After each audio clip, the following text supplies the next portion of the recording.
Hi everyone. In the last video this week, we checked out this CMS-powered very basic team slider and swiper. And as promised, today we'll have a look at this really cool parallax swiper gallery, also using the CMS. So let's get into Webflow. All right, so we're back in Webflow, and here's the team slider that we built in the last video. So if you haven't seen that one, check it out. But now, today in this video, we're going to focus on the big centered gallery slider. So let's build that. We learned the last time that the swiper structure that we need to have a working slider is 3 layers deep, which is exactly the same as a collection list.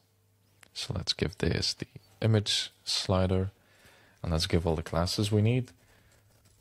So that's a swiper wrapper, and a swiper, there you are, a slide.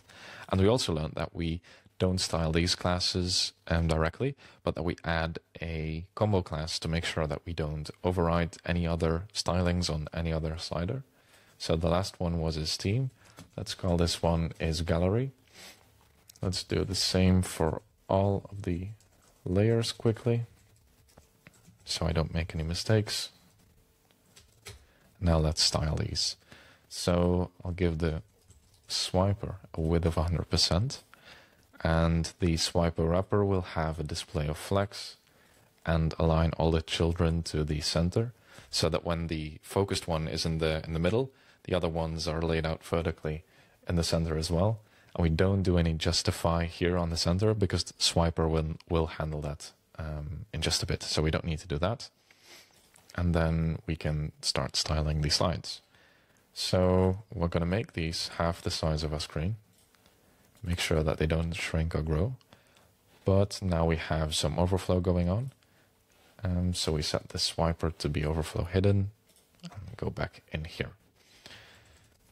Now we're going to create a wrapper for the image.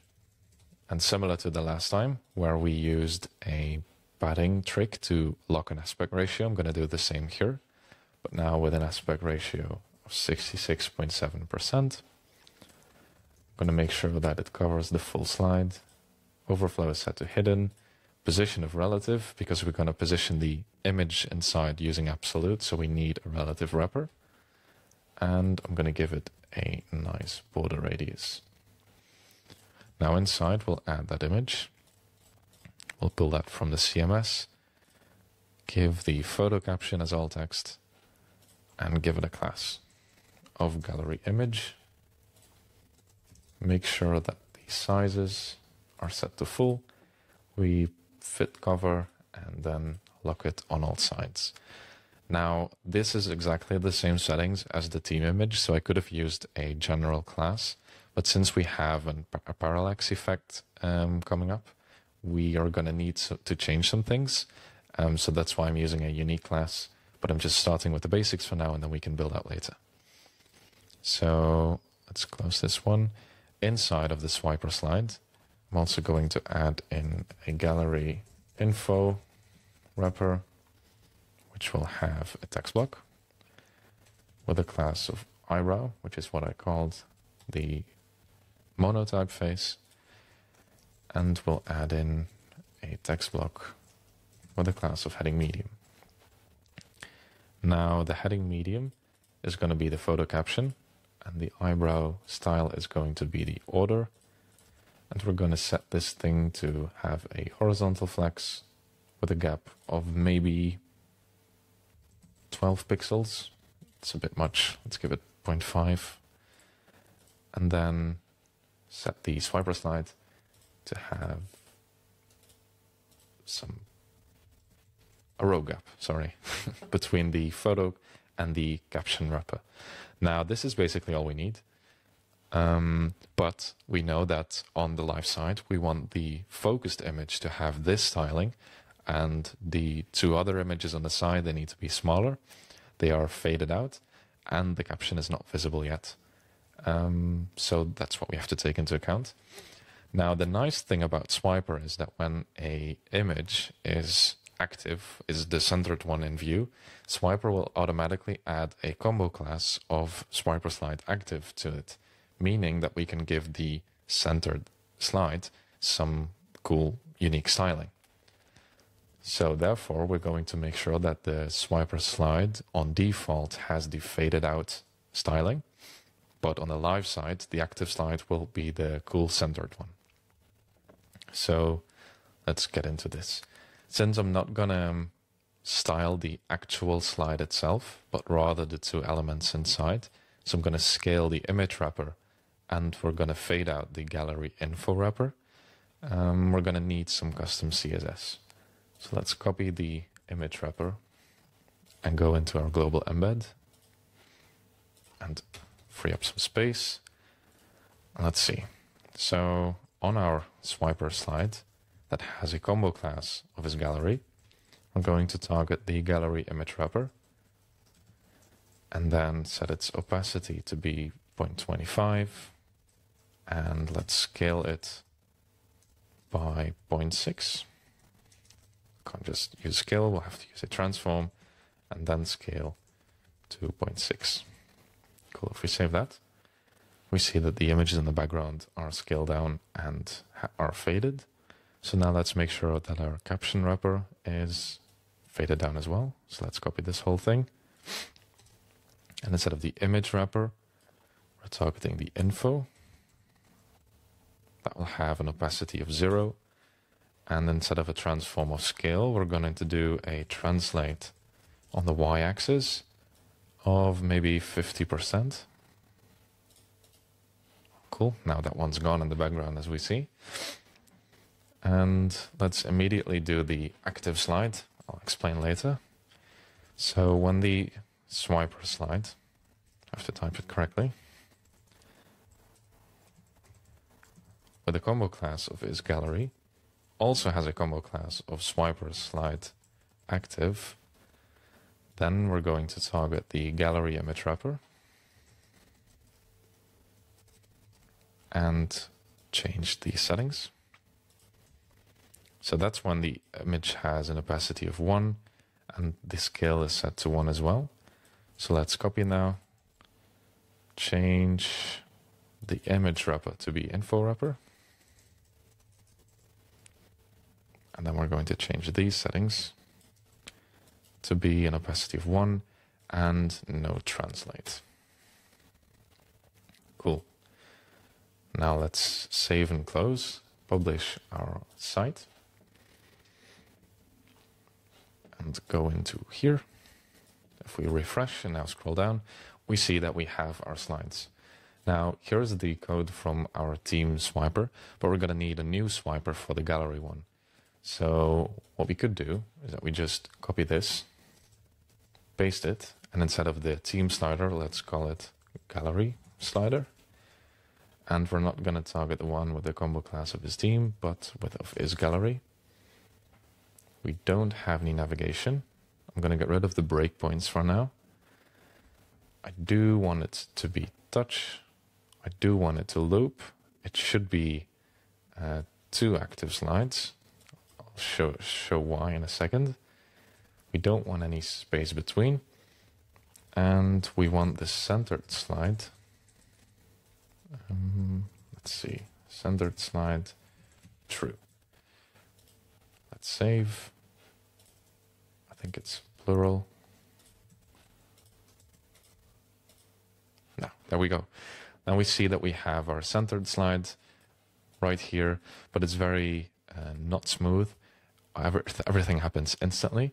And so the properties that we're changing in the CSS, meaning the scale, the opacity, and the transform on this, needs a bit of smoothness. And we can just do that using Webflow's native transition property here. So with the image wrapper selected, because that's the one we're scaling down and changing the opacity from, let's give this a transition on the opacity of maybe 800 milliseconds. And an in out of quart, and let's copy that for the transform. Where are you? There you are. And let's change the easing as well to match the one for the opacity. And let's do the same for the info wrapper. Okay, 800. And we're also using transform to move it for this one. Okay. Now, if we save this,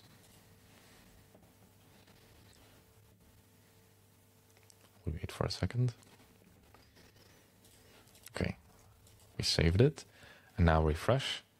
We see that as we're moving through the slider, it is much smoother already, but the duration of the CSS transition and the swiper transition is not matching.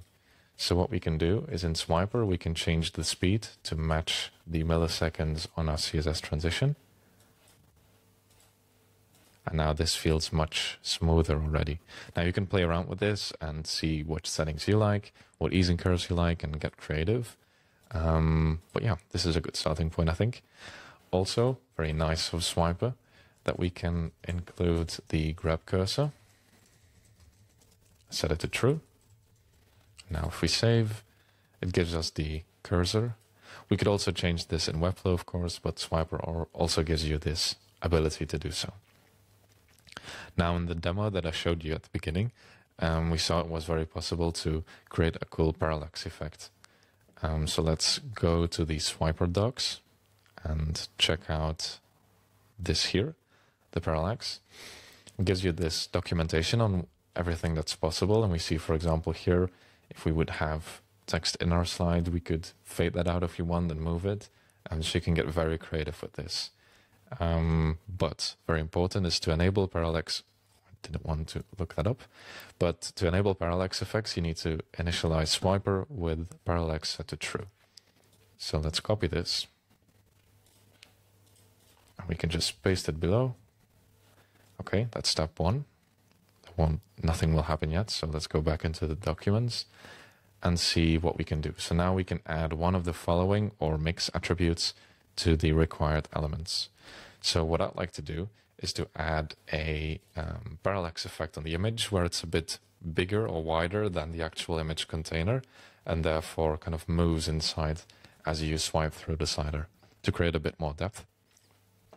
So let's see how to do so. I would like to add the x-axis direction for this one, and I'm going to use a percentage. So let's copy this attribute and go into Webflow and select the actual image itself. I'm going to give that not a condition, but an attribute of maybe 30%. I'm going to see what that does when publishing.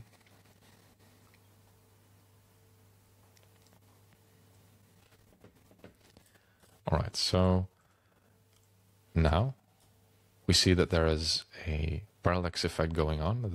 As if I drag the image, has a parallax effect inside of the Swiper slide. But because we have a width of 100% set to the Swiper slide, the image is moving inside of that. But since it's set to 100%, when it's moving, it's going to come off the borders and therefore not be so, not going to fill out the entire square anymore. So we're going to have to adjust the width of the image to accommodate for the actual parallax effect. So we can do that by setting, for example, the width to 130%. Nothing is changing because there is the max width. And now we could publish this. See what it does. Cool. Kind of a lot better. Still images are getting cut off, which is it's moving 30% in both directions. Meaning, since we have set the anchor of the position absolute to be on all sides, it defaults to the top left. So if we set the image wrapper to be a align and justification of the center, and then just get rid of these by holding Option, I think we have to stick with the top one, yes.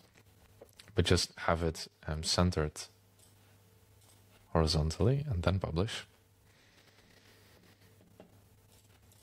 and refresh here, we see that our image is centered and that as we scroll through, our parallax effect is working. Now, it could definitely use some more tweaking. And we also see that, I'm not sure how it comes across in the screen sharing, but the image is quite grainy. That's because the site loads with the gallery image set to a scale of 0.6, so that's how large the image should be. So if we then scale it up, it's grainy. So we need to omit the responsive image settings on Webflow. We can do that by having the image selected, go into the settings, and then I believe it was Command-Shift-O or Control-Shift-O if you're on the Windows. And then this checkbox opens up and we can uncheck the responsive image. And if we then publish, Webflow will just use the quality of the image that you uploaded and not automatically resize it. So now we see that the image is nice and crisp and not grainy anymore. And that's our parallax image swiper. So if you haven't seen the previous video on how we created this theme slider, check that one out. And if so, thank you, and I'll hope to see you in the next video. Cheers.